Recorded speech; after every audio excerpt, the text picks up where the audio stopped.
Hello, everybody. Welcome to Module 5, Budgeting, Mapping, and AI, Artificial Intelligence. I am a strong endorser of AI. I love it.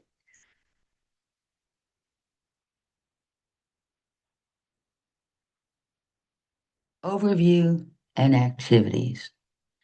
You can see we have 3 module objectives. I checked on it. When I first checked in the overview and activities for Unit 5, I discovered that the module objectives were wrong. They were for Unit 6. So what I did is I added the correct objectives here. So we have 3. We have some readings, chapters 5 and 14, and we have 3 assignments. Let's look at the summary of chapter 5. Anytime you see the paper icon, you know I'll be sending you a copy of this in the course announcements. Let's look at Chapter 5, Objectives. We have 8. And we're also supposed to be reading Chapter 14. So let's look at a summary of Chapter 14. Here's the first page. Caution, it has a little bit more on the second page. So you'll see that in a minute. And there you are. So that's a summary of Chapter 14. Let's look at Chapter 14, Objectives.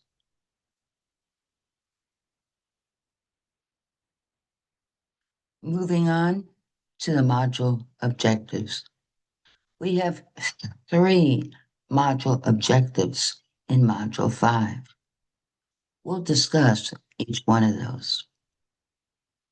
But before we start, let's examine why estimating time and cost is important. And here's some reasons why estimating time and cost is important. I'll give you a minute to read those.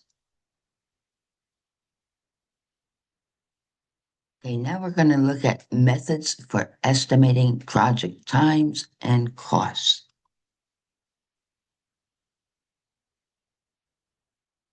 I like this layout. I like this method of allocating project costs. If you start at the top, you'll see total project cost 500,000. Then as you come down, you're assigning a certain percentage to each of these. Now, what is the apportion method? It's top-down budgeting.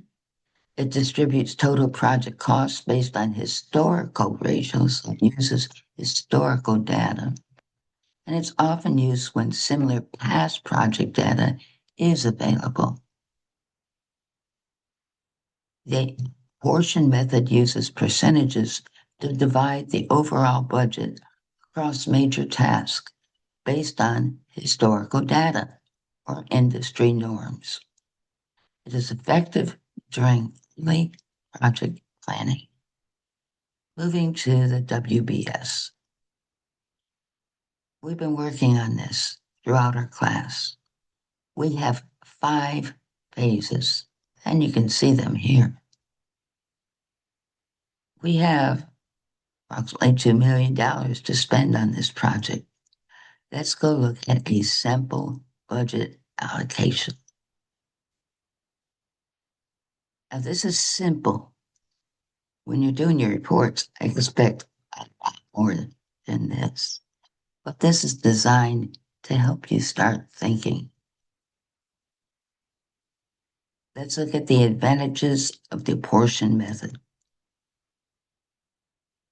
This method provides a quick way to estimate cost breakdowns without the complexity of bottom-up costing. It's ideal for initial project approvals. Well, with the pros, we also have the cons. So let's look at limitations of apportion method. While helpful in early planning, this method should eventually be followed by detailed bottom-up costing for project control. And now, let's offer a conclusion and some recommendations. Use, follow up, maintain. The apportion method is an efficient way to allocate initial budgets. We recommend refining it through continuous review and comparison with actuals during the project lifecycle. So we're always reviewing. Module Objective 1. Evaluate the various budgeting principles of project management. For Objective 1, we'll review 8 key budgeting principles that guide successful project management. A solid understanding of these principles ensures that projects are delivered within scope, on time, and within budget. But first, let's define project budgeting.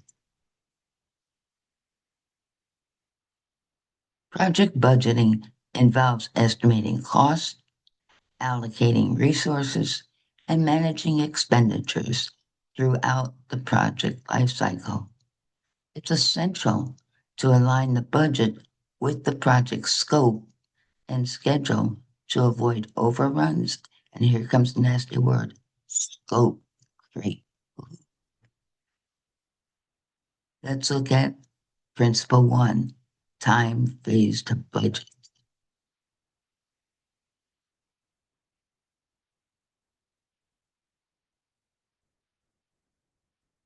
You can see characteristics of the time-phased budget. A time-phased budget distributes project costs over the project timeline. This structure facilitates tracking actual versus planned expenditures. Let's watch the video. In this short tutorial, you will learn how to draw the project planned value line. Now I'm going to demonstrate how to create a time-phased budget once the final schedule has been completed and finalized. So here we have our network consisting of 6 activities spanning, let's say, 12 months in this case. And each of the activities has a budget that's been estimated. And that budget is over here. And the cost over the time period necessary to complete that activity has been estimated given each of the monthly time periods. So for example, activity A has a total cost of, let's say, $40,000, and it's $10,000 across the 4 months. Activity B, which is supposed to take 5 months, has a total cost of $32,000, and we see the cost varies. $8,000 the first month, $4,000 the second, $8,000 the third, $4,000 the fourth, and so forth. Activity C has a total cost of $48,000, spread evenly across the 4 months. And then activity D, $18,000, initially $6,000 the first month, $2,000 for the next 3 months, and then $6,000 at the end. And you can make sense of the remaining figures there. So we want to take this information, utilize the schedule here, and create a time-phased budget for this schedule. So we know how much is going to be spent for each of the time periods during the duration of this project. So activity A and B are both going to start. We go up here, go ahead and put in that 10, 10, 10, and go ahead and put in the 8, 4, 8, 4, 8. And then activity C starts at this period, and it's 12, 12, 12, and 12. And then activity starts here, and it's 6, 2, 2, 2, 6. And so one of the things this should remind you of is a Gantt chart. But instead of bars, we're putting numbers, and those numbers correspond to the cost by week. I think earlier I said month, but we're really considering only in terms of weeks. So ignore what I said earlier. And then finally, 20 at the end.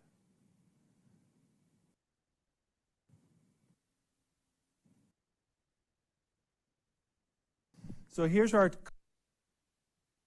Principle 2, cost estimating techniques. Accurate cost estimation is foundational. Using multiple techniques and involving experienced team members ensures more precise budgeting. IQN provides a clear overview of essential methods used to accurately estimate project costs and manage budgets effectively. Let's watch the video. Project cost estimation techniques. Several tools and techniques are used for project cost estimation. Here, we will discuss the most popular cost estimation techniques. Expert judgment.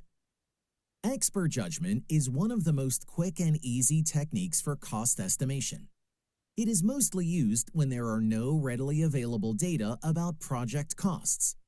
It is based on the experience and knowledge an expert has on the specific project and his ability to forecast costs for that project. An expert can be a member of the project team, a project stakeholder, an external consultant, subject matter expert, or the project manager himself. However, the accuracy of cost estimation through this method depends entirely on the skill of the expert. Analogous estimate. Analogous estimating is a technique that uses information from a similar past project in order to estimate the cost of a newly planned project. The key to successful analogous estimation is choosing a project that is as similar as possible. Once the project manager picks a project, he can identify the items relevant to similar past and new projects. He can then use the values from the past project to generate an estimate for the new project. For example, if the project manager discovers a similar project was completed 3 months ago at a cost of $18,000, he may estimate that the current project will also cost around $18,000. While analogous estimation can be effective, it is important to remember that this method is only as accurate as the similarity between the two projects. If there are significant differences between the projects, estimates may not be accurate. Parametric estimate. This technique involves using current cost data of measurable characteristics or parameters, such as size, location, volume, or weight, to estimate the project's cost. Parametric estimating uses mathematical modeling to derive cost estimates. It uses historical data of key cost drivers to calculate and estimate the cost for different projects. For example, if it takes one person an hour to build 20 components, then parametric estimating suggests 100 components will take one person 5 hours to build, or 5 people 1 hour, and so on. 3-point cost estimate. This concept calculates a project's costs based on the weighted average of the most likely, optimistic, and pessimistic cost projections. Most likely is the realistic cost estimate. Optimistic is the best case cost estimate, and pessimistic is the worst case cost estimate. For example, an IT company usually outsources web development for $10,000. This is a realistic estimate. This IT company came to know that another organization used a web developer who charged $7,500. This is an optimistic estimate. However, the IT company is concerned current labor shortages might inflate costs for web development to $15,000. This is a pessimistic estimate. We get 3-point cost estimate by adding them together and dividing by 3. This gives us a cost estimate of $10,833 for the web development. Bottom-up estimate. Bottom-up estimating is a technique that helps the project manager determine the overall cost of a project by gathering all the details of a project at the most minute level. It provides a more accurate forecast because it allows the project manager to see every cost element at all of the smallest components or tasks of the project. Bottom-up estimating involves estimating the individual work packages identified within the work breakdown structure and rolling them up to establish a reasonably accurate estimate of the accumulated cost of project activities. Bottom-up estimating has the following process. Listing all the tasks. First, the project manager will lay out every single task involved in the project. He will break down tasks to their most granular level. Since no task is too small, he will leave nothing out. He will create a work breakdown structure if not already developed. Determining resources and timeline.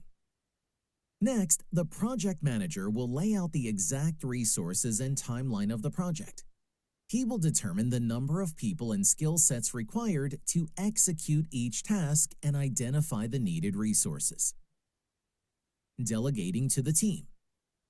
The next step is to share responsibility across the team. The project manager empowers each team member to be responsible for the success of their assigned tasks. Respective team members from the bottom to the top will provide cost estimates. The project manager will add all cost estimates to find the project's overall estimated cost. Cost estimation accuracy and project lifecycle. The project manager will complete a full-range cost estimate using an appropriate technique. However, cost estimate is a continual process rather than a one-time event. Cost estimates can be revised in the later phases of a project, when more data and details for cost revision become available. In fact, the accuracy of the cost estimate is likely to increase as the project progresses through its life cycle. Initial cost estimates are developed at the definition phase of a project. Initial cost estimates may be used for the financial appraisal of the project. These usually are ballpark estimates. During the planning phase, detailed estimates are made. The scope statement prepared during the planning phase provides more information that helps to make the estimate more detailed and accurate. Once the project progresses to the execution phase, even more definitive cost estimate becomes available. However, in most cases, cost estimates that are prepared during the project planning phase will provide sufficient data to prepare the project budget before the project execution phase starts.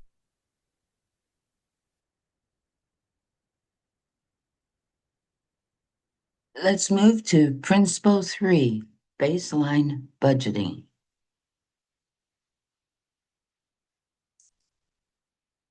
Project cost. Baseline budgeting. You can see the characteristics of it. And then we want to watch the video.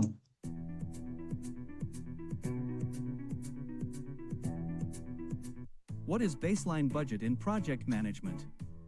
A baseline budget is the estimate of project costs that you start with at the beginning of your project. When you talk about being under budget, this is what you are comparing your actual performance to. Sometimes when there is a significant change in scope, the project can be rebaselined, which isn't a word, but project managers use it to mean that a new baseline budget is established. The idea being that because there is more to be done, the old baseline is not a good point of comparison to measure against. What is a baseline budget?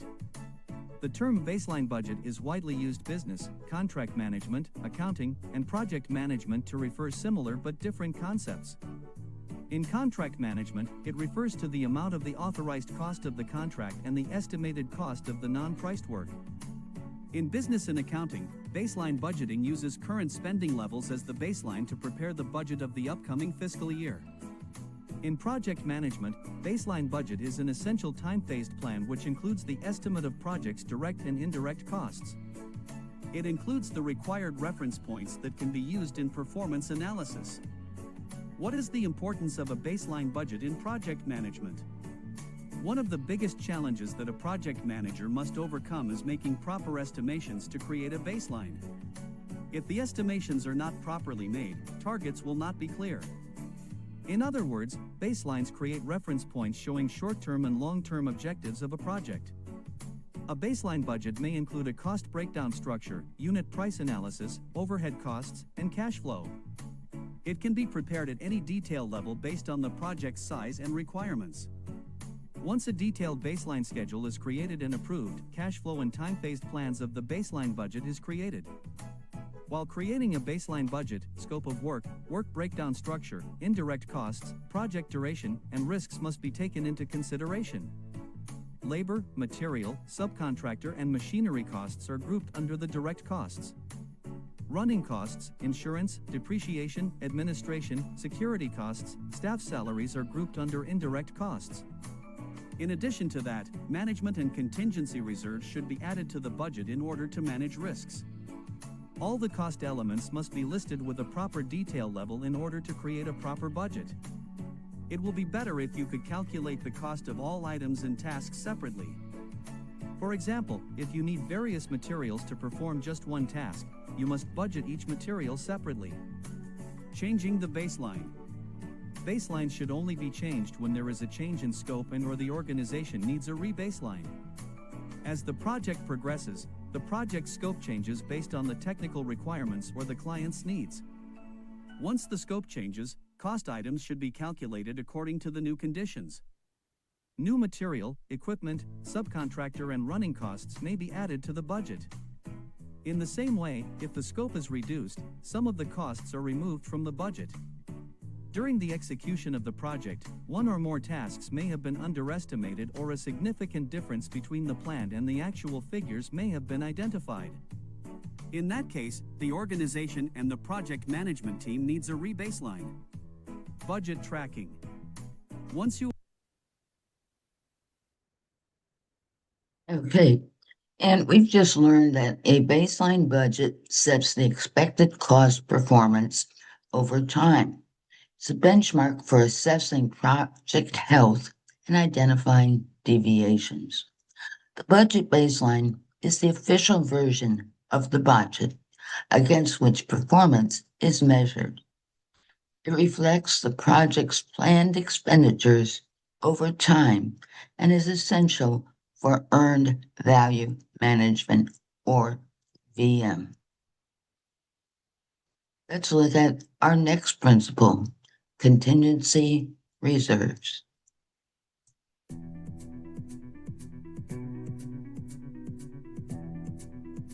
What is baseline budget in project management?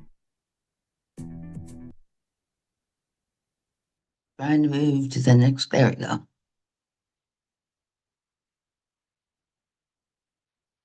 We can see the information on the slide, and then we can see contingency reserve versus management reserve. We will focus on contingency reserve.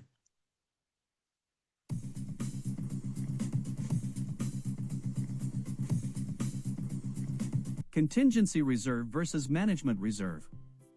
Calculating reserve is a part of a project's risk management process. Basically, a project's risk management process starts with risk identification and qualification, then proceeds with calculating the management reserve and contingency reserve. The project management body of knowledge, PMBOK, defines reserves as a provision in the project management plan to mitigate the cost and/or schedule risk.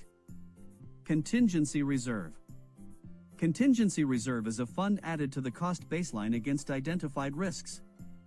They are used to develop risk response strategies and mitigate the effects of the known unknowns, or identified risks. Simply, we can say that contingency reserve is a planned amount of fund, time, or resource which is added to an estimate for risks that might happen, also known as known unknowns. Contingency reserves are involved in the performance measurement baseline, and the project manager has the authority to use when any identified risk happens. Typically, the contingency reserve is a computable reserve that can be calculated by the help of techniques such as Monte Carlo simulation, decision tree analysis, and expected monetary value, etc. Don't forget that risk register plays a key role while calculating the contingency reserve of a project. Note that the contingency reserves are associated with those risks is not spent, and the project comes in before time and Contingency reserves are critical to managing uncertainty. They provide the flexibility to deal with identified risk without compromising project success. Moving on to Principle 5, Cost Control and Monitoring. Some of this information might look familiar, such as EVM. I'll be posting a link to an in-depth article in our course announcement. It will help you understand cost control and management. Let's move to Principle 6, Resource Allocation. Proper resource allocation avoids bottlenecks and burnout. It also ensures that the project progresses efficiently without unnecessary cost or delay. On the next 2 slides, we will explore resource allocation and resource planning.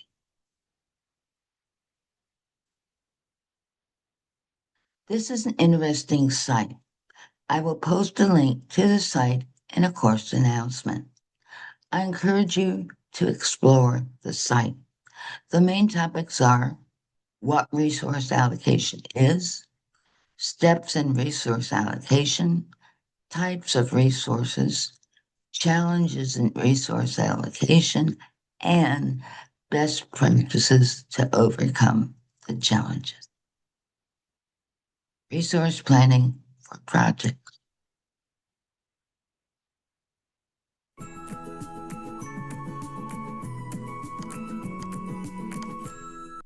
Okay, let's listen to Jennifer Bridge, project manager, explain how to strategically allocate and manage project resources, such as time, people, and tools, to improve efficiency, meet deadlines, and stay within budget.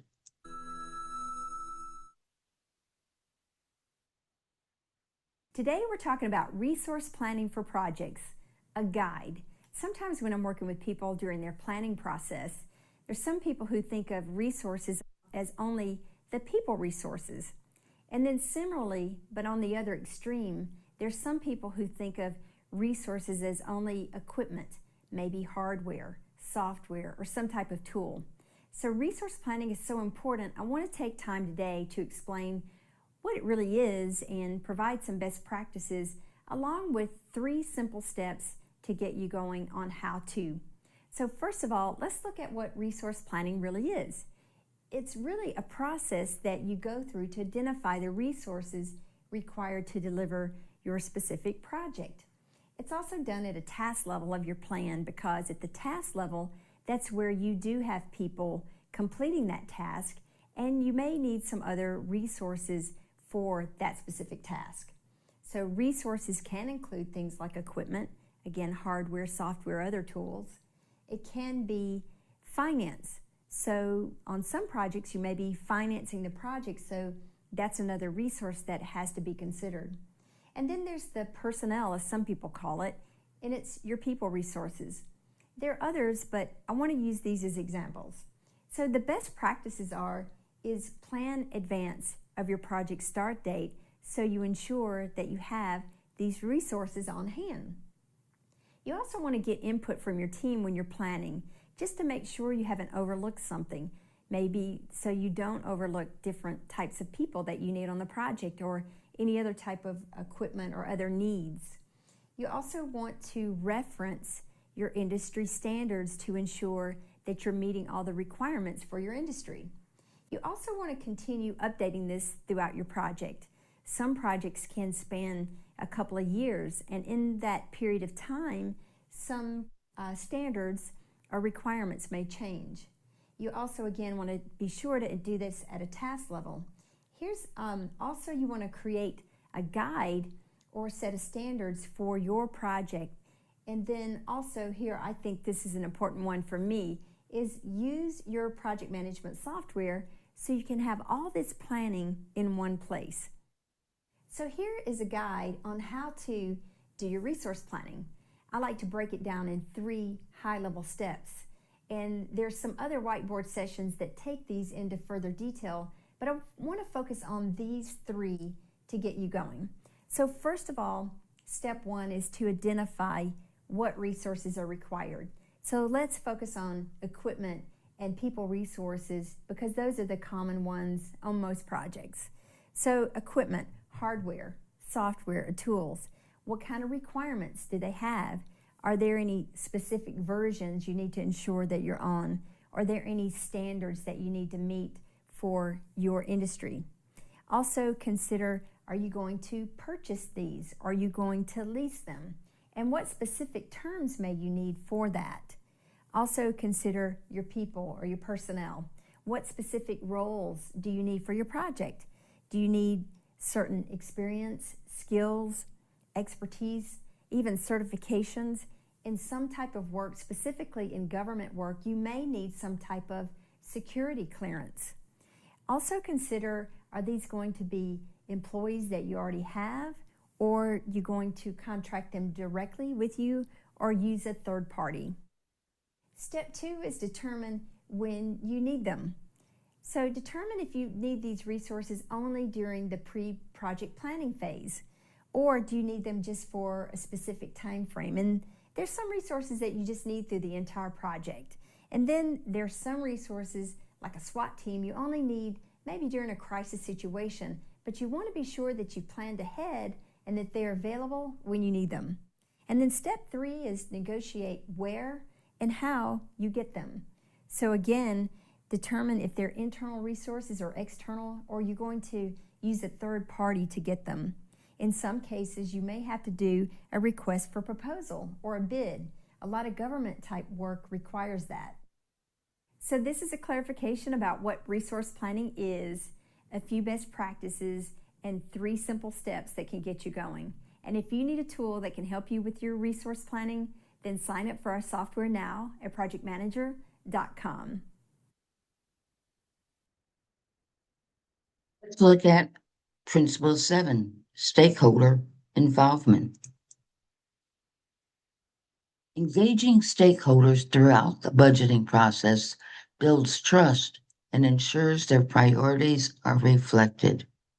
Regular updates reduce resistance and help in risk mitigation. Stakeholder engagement tips. We have the 5 tips.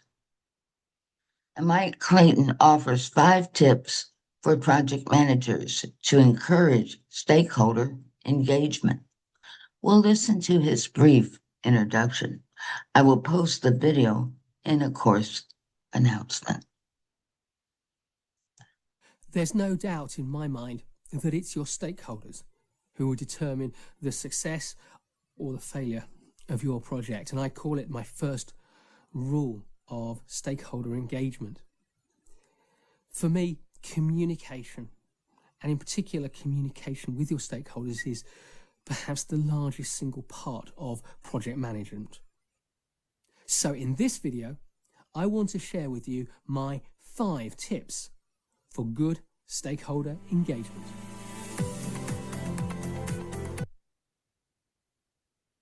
Moving to flexibility and change management. Principle 8. Projects evolve, and so should budgets. Effective change management allows for updates to the budget without losing control. This flexibility is crucial for dynamic project environments. Integration with project lifecycle. Budgeting is not static. It evolves with the project lifecycle. Initial rough estimates are refined as more data becomes available. Common budgeting challenges. In summary, budgeting ensures that a project is financially viable, controlled, and aligned with strategic goals. Mastering these principles contributes to successful project outcomes. Let's look at best practices for budgeting. Adhering to best practices ensures discipline and improved forecasting. Moving to the conclusion. In conclusion, budgeting is much more than managing money. It's about strategically guiding a project towards success. These principles ensure control, foster accountability, and support decision-making at every stage. And I'll stop here. In the next recording, we'll pick up with Module Objective 2. Thank you for watching.